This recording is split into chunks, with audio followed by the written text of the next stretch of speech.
Hey everyone, welcome back to Auntie Grace Tales. Today's story is one of those stories that will make you ask yourself a simple question. How far can someone go when they think they own you? Because in this story, a mother-in-law smashes her daughter-in-law's phone in rage, but the moment the screen cracks, a bank alert pops up and everything changes. Stay until the end, because the twist is not just shocking, it's the kind of twist that flips power completely. My name is Zara Malik, and before I became a wife, I was a girl from Queens who believed hard work could protect you from anything. I moved to New Jersey after my marriage to Adam Khan, trading my tiny apartment and noisy subway rides for a quiet split-level house, where the grass was always trimmed and the neighbors waved like they had nothing to hide. Adam worked in finance, in Manhattan, the kind of job that required suits, late trains, and a constant fear of layoffs. I worked as a middle school English teacher, the kind of job that required patience, coffee, and a smile even when you were exhausted. What I didn't love was living with Adam's mother, Mrs. Farrakhan. She wasn't the typical sweet grandmother who baked cookies and called everyone honey. Farah was sharp, polished, and permanently suspicious. She spoke softly when outsiders were around, but inside the house her words came like needles. She believed a daughter-in-law should be grateful for every breath she was allowed to take, and she believed gratitude looked like obedience. Farah moved in with us temporarily after Adam's father passed away. That temporary arrangement turned into 2 full years. At first I told myself it was okay. Grief changes people. Family sacrifices are normal. But Farah's grief became a weapon. If I disagreed, I was disrespectful. If I smiled, I was too confident. If I visited my own mother, I was still acting like a single girl. Adam tried to keep peace, but peace in our home always cost me something. The fight started on a Friday evening in early October, the kind of evening when the sky turns orange over the turnpike and you can smell someone's fireplace from down the street. I got home late because of parent-teacher conferences. My throat was dry from talking all day, and my head throbbed with the sound of other people's demands. When I stepped inside, I immediately felt the tension. Farah sat on the couch with Adam's younger sister Layla, scrolling through her phone like she was waiting for a show. Well, who remembered she has a home? Farah said without looking up. You're always late lately. I had conferences, I replied, forcing my voice to stay gentle. I texted Adam. Farah's eyes lifted slowly, cold as ice. A text, that's what a wife does now. Sends a text and thinks she's done her duty. Layla snickered. Maybe she was out with her little teacher friends, she said, dragging out the words like she wanted them to taste dirty. My chest tightened, but I didn't bite. I set my tote bag down and headed for the kitchen. I had learned that arguing with Farah was like arguing with a storm. You could scream, but you'd still get wet. Zara, Farah called, and her tone sharpened. Bring your phone here. I froze in the doorway. Why? Because I said so, she snapped. Every time I turn around, you're on that phone. Messages, calls, notifications. A married woman doesn't need that much contact with the outside world. It's school stuff, I said. Parents, staff. Miss Farah stood up, suddenly, walked to me, and reached into my bag before I could stop her. Her fingers closed around my phone and she pulled it out like she'd just caught evidence. Let's see, she muttered, tapping the screen. I felt my face heat. That's private. Farah's mouth curled. Private. In my son's house. The words hit like a slap. My son's house. As if I was a guest. As if I was renting my right to exist. Give it back, I said, louder than I meant to. Farah's eyes flashed. Don't raise your voice at me. She stared at my screen, where missed calls and email alerts stacked like little flags. Your mother calls you every day, she said. Why? Are you complaining about us? Are you planning something? Because she loves me, I replied, and my voice shook now. Because she checks on me. Farah scoffed. A daughter belongs to her husband's family. Your mother should learn boundaries. Something inside me snapped completely. My mother doesn't need permission to love me, I said. Farah's hand tightened around my phone. For a second, I thought she might throw it. Then she did. She lifted it and slammed it against the hardwood floor with all the fury she'd been storing up.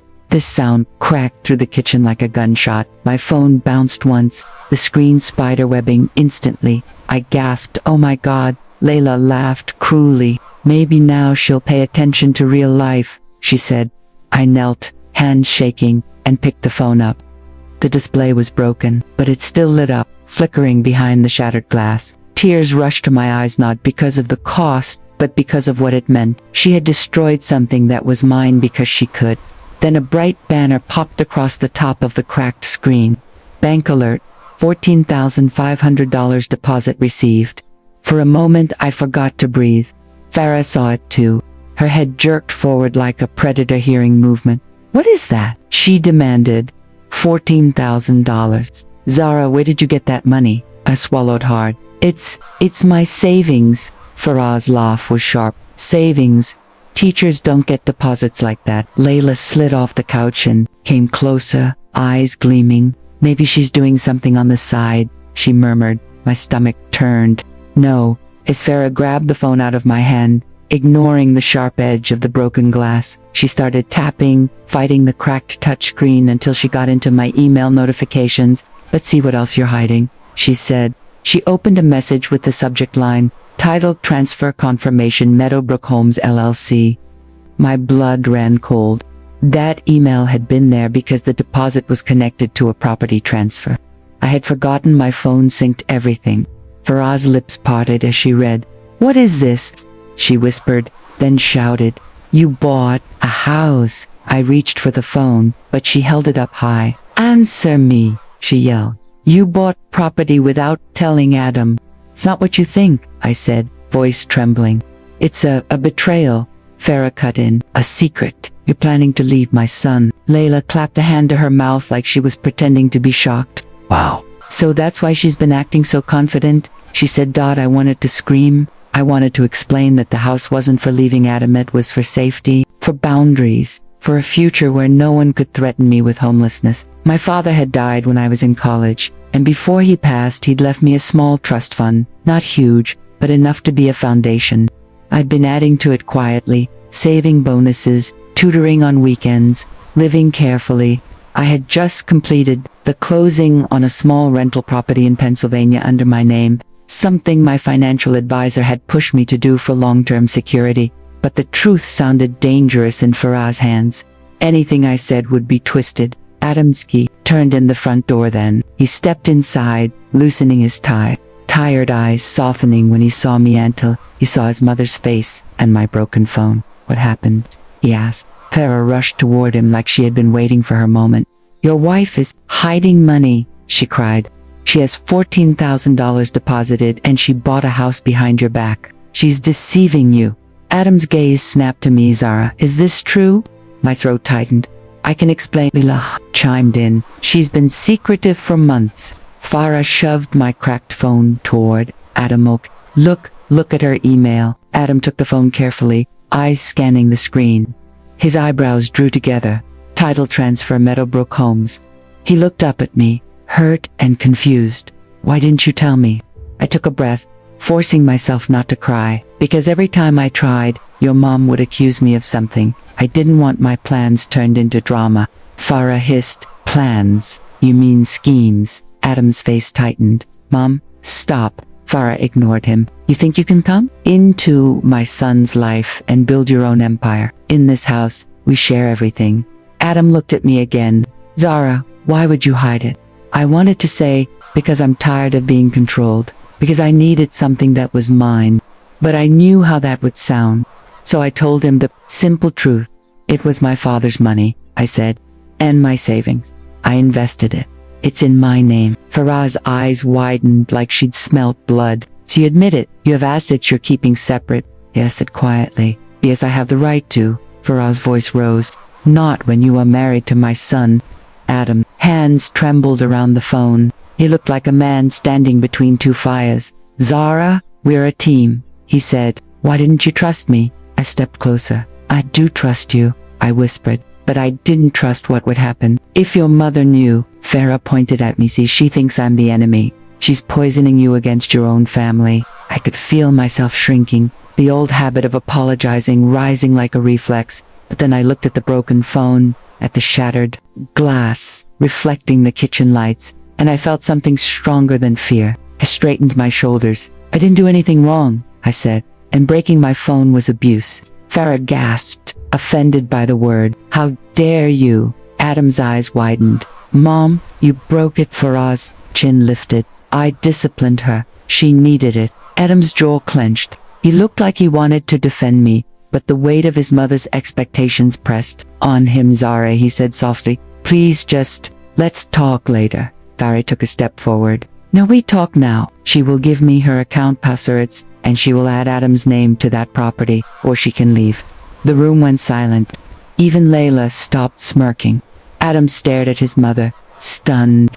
Then he looked at me, waiting for me, twofold like I always did. My heart pounded. My voice came out calm. I'm not giving anyone my passwords, I said, and I'm not adding names to anything under threats. Farah's face twisted. Then leave, she spat. I looked at Adam. He didn't move. His eyes were wet, but his feet were ruined.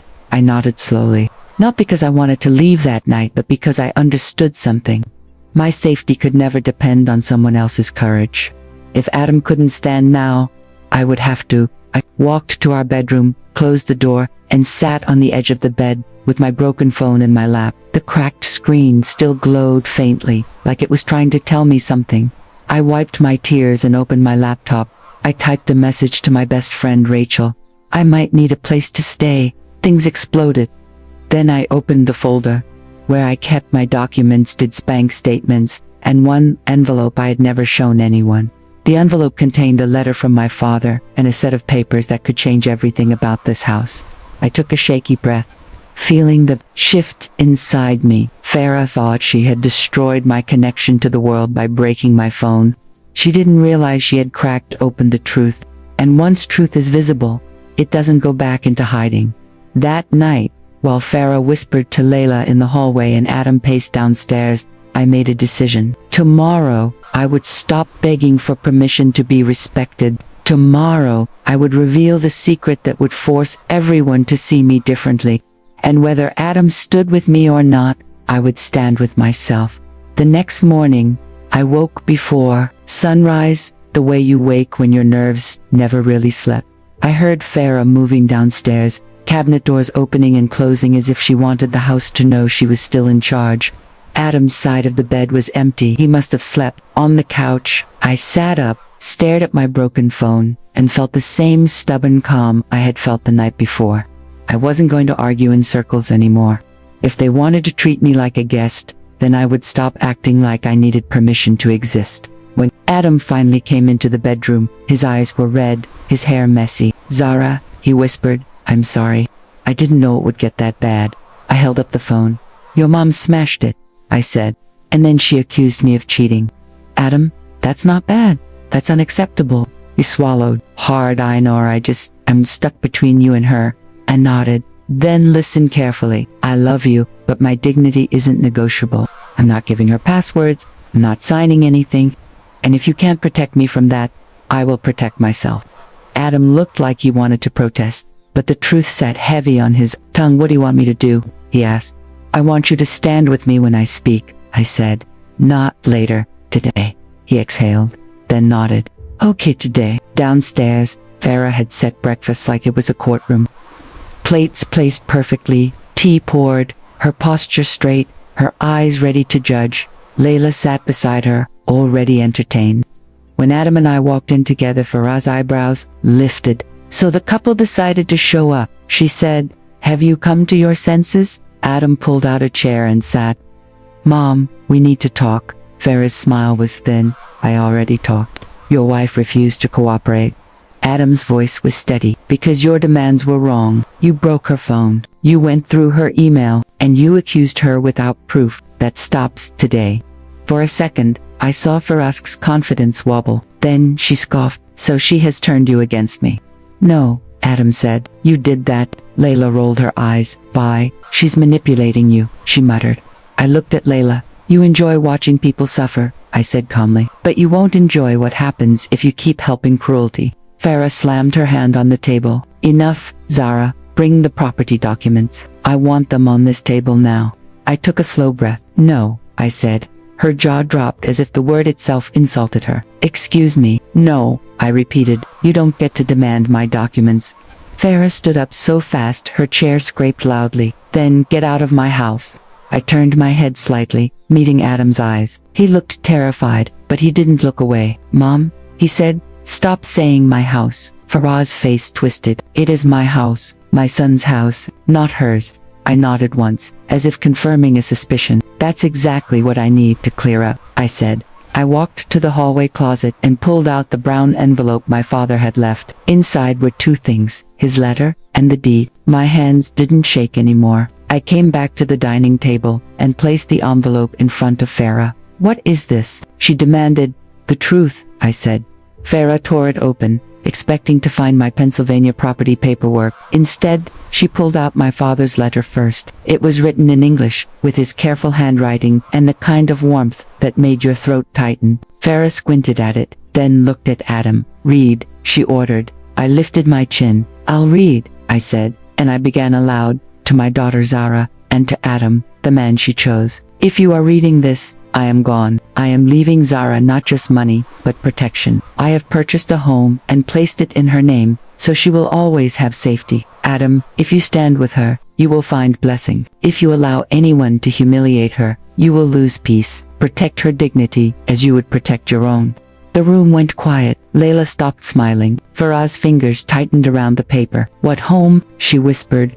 I slid the deed out and placed it beside the letter. "This one," I said. Farah's eyes dropped to the document. Her lips parted. The deed clearly stated that the house at our address was owned by Zara Malik. The final deposit yesterday had been the release of escrow funds and the completion of the title transfer. My father had started the process before he died, and I had finished it quietly, paying the remaining costs and taxes. I had kept it silent because I didn't want power. I wanted peace. Farah stared as if the letters could rearrange themselves into something else. "That's impossible," she hissed. Adam picked up the deed with both hands. He read it twice, then looked at me with shock and a strange respect. "Zara, you own this house?" I nodded. "Yes." Layla's voice cracked. "You're lying."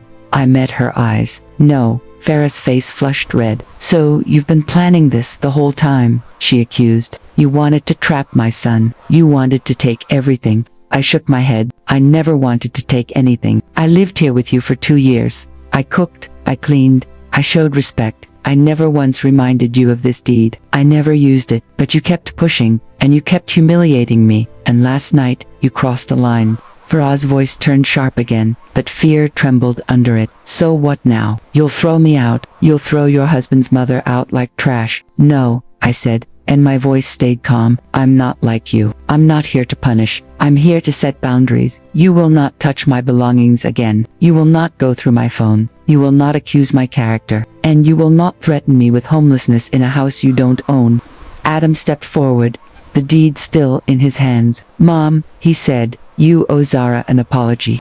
Farah looked at him like he had betrayed her. "Apology? After she humiliated me?" Adam's voice broke. "You humiliated her first." For a moment, Farah's pride fought with reality. Then, she threw the letter onto the table and stormed out, her footsteps heavy, her door slamming upstairs. Layla stood frozen, unsure whether to follow her mother or stay in the room where the power had shifted. Adam set the deed down gently. His eyes were wet. "I didn't know," he whispered. "I swear, I didn't know. I didn't hide it to hurt you," I said. "I hid it because I needed to know if you loved me enough to respect me without leverage. I needed to know if you would protect me even when you thought I had nothing." Adam's shoulders shook. "I failed last night," he admitted. I nodded. "You did, but you're here now." He reached for my hand. "I want to fix this," he said. "Tell me how." So we started with actions, not promises. Adam drove me to get a new phone, and he insisted on paying. We set up two-factor authentication on my banking apps, and changed every password. He called a family counselor he'd been avoiding for months, and booked an appointment. He also told Farah, in a voice that didn't shake, "You will not demand access to Zara's finances again." That afternoon, Farah stayed in her room. I heard her crying once, then silence. I didn't celebrate. I didn't feel victory. I felt grief for the woman I had tried so hard to please.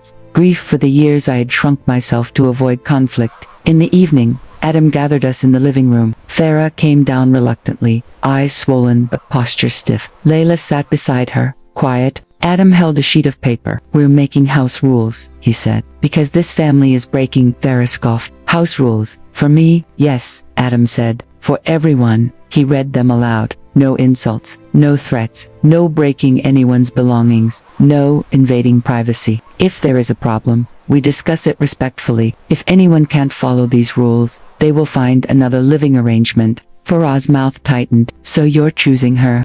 Adam's voice was soft but firm. "I'm choosing respect."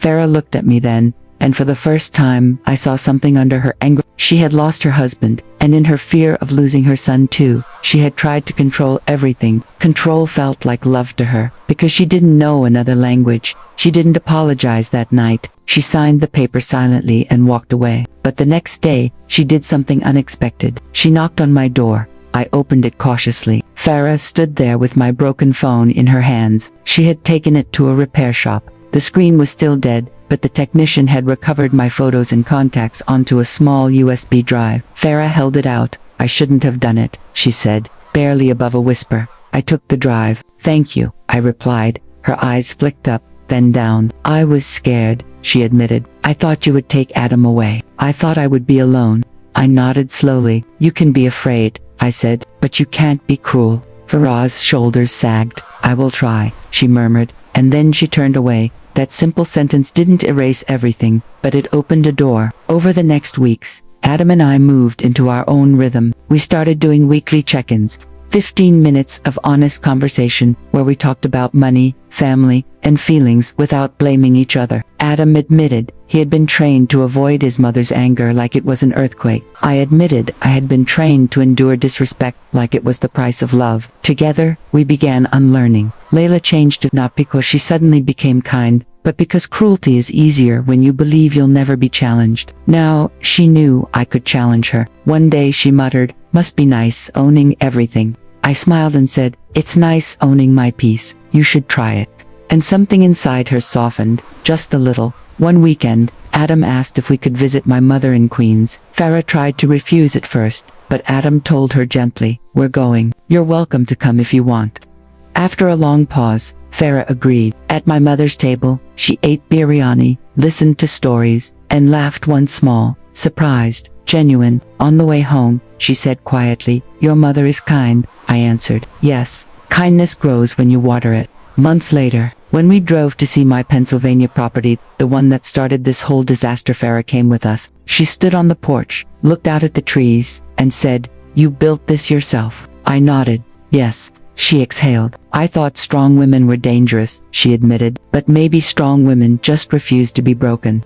I didn't respond with a lecture. I just smiled, because I understood the lesson myself now. The broken phone wasn't just a broken device, it was a mirror. It showed everyone who they were when power was tested. And it reminded me that respect is never a gift you wait for. It is a boundary you build. So if you ever find yourself in a home where your silence is used against you, remember this. You don't need to scream to be strong. Sometimes the strongest thing you can do is say one word, no, and mean it. And when you mean it, the world rearranges itself, because even bullies finally understand certainty better than tears. If this story made you feel something like this video, and subscribe to Auntie Grace Tales, because tomorrow's episode is even crazier. My mother-in-law took my salary, but I smiled because I had a plan. Comment dignity first if you watched till the end. Then tell me, should Zara forgive Farah completely, or keep strict boundaries forever? See you in the next story.